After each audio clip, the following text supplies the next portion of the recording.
Morning. Let me cut the dust here.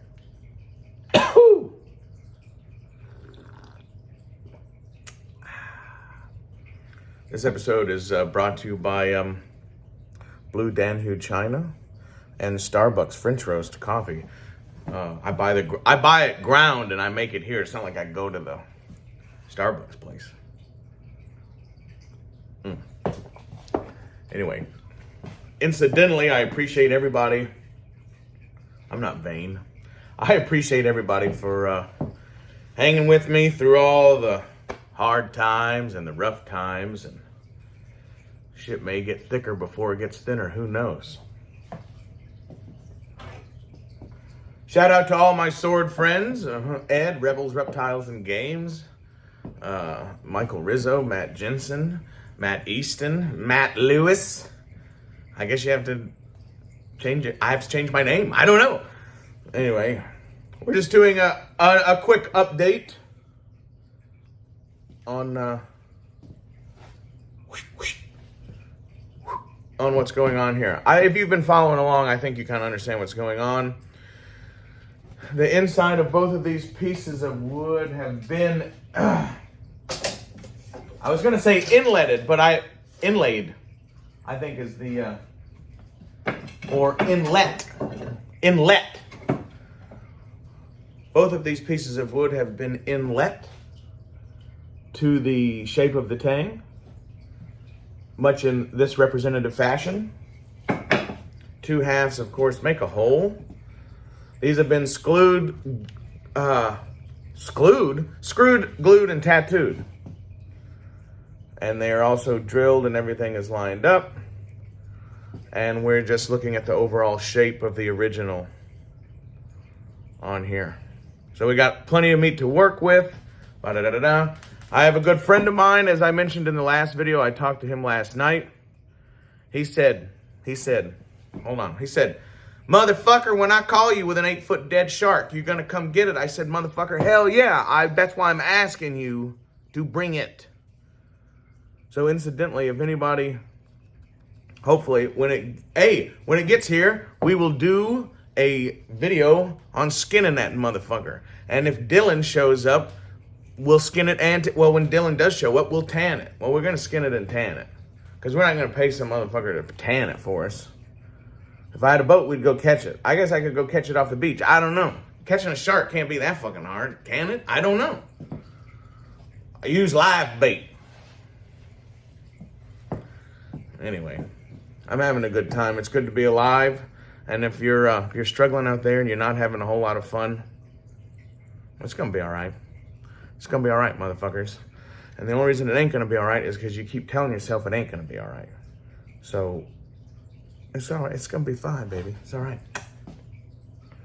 Anyway, this is the stage we are at. I have this traced on here pretty good. I need to flip it around. And I'll do it on this side. Then we'll do some straight. I learned from my father, who is the greatest gun stock maker on the face of the planet. Anyway, you make your flats. You make flats going this way. And then you come back and blend them. And then you mark flats again. And you make smaller flats and you blend them, right? That's how you make something a circle by hand. I mean, I guess even if you had a lot of people just go over there and go, or whatever. But he used to do that. He did that shit by hand with a block. I'll show it to you on my next video. But he has a block with sandpaper glued on it. That's how he would do that. And it'd be fucking perfect. Now, we want ours to have a decent shape, but it don't got to be perfect. It's not a gun stock, see? Because we're going to put shark skin on it, and then we're going to figure out how to wrap this. So there you have it. This is marked with spine and edge, obviously, because it's kind of hard to look at it at this point. But now that we have the handle, the original handle shape traced on, you can see how tight everything is. Oh! You can see how tight everything is. I was going to go like this. and everything is lined up. But now that you see the bam. And now that is actually had fallen off. Oh, we got a weather alert. I'll show y'all this.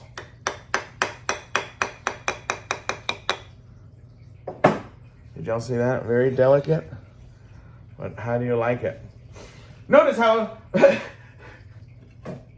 Welcome to Muppet Labs.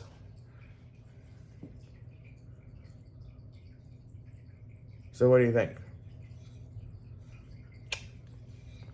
It'll be good. It'll be good. And you can faintly see...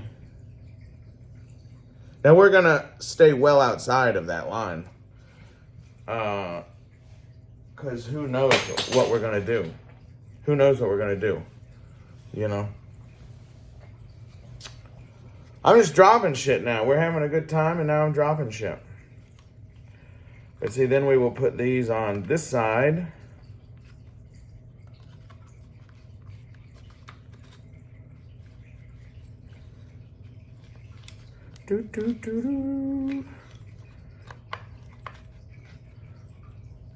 And we will trace it again. I don't know if I'm going to reuse this piece. I think I'm going to leave this completely original. I'll leave this alone.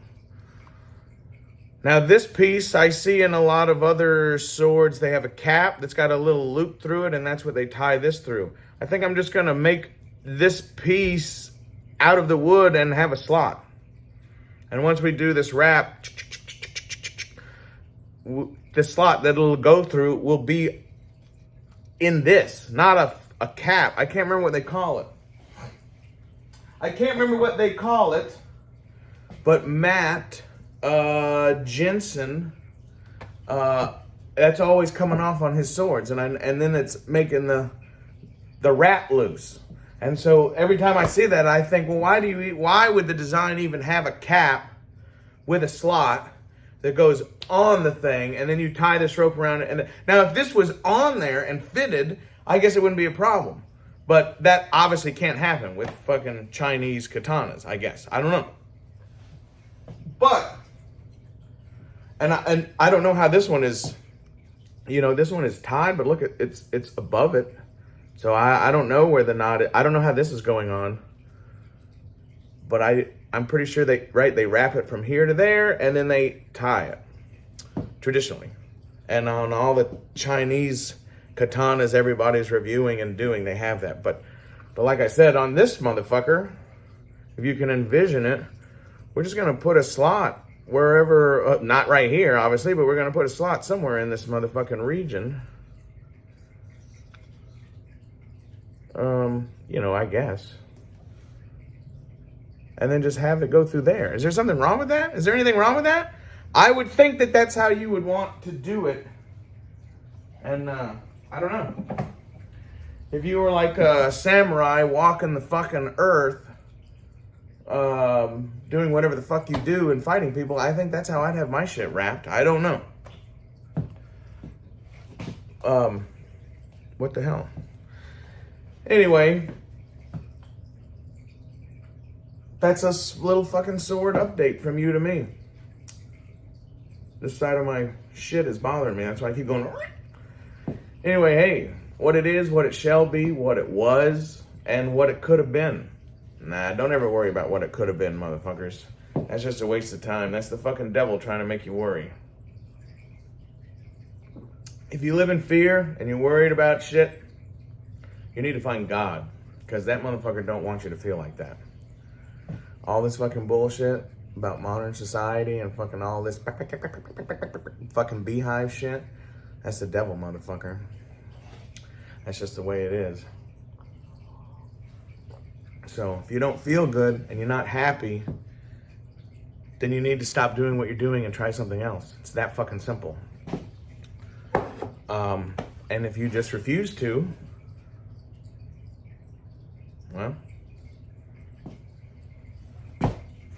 well,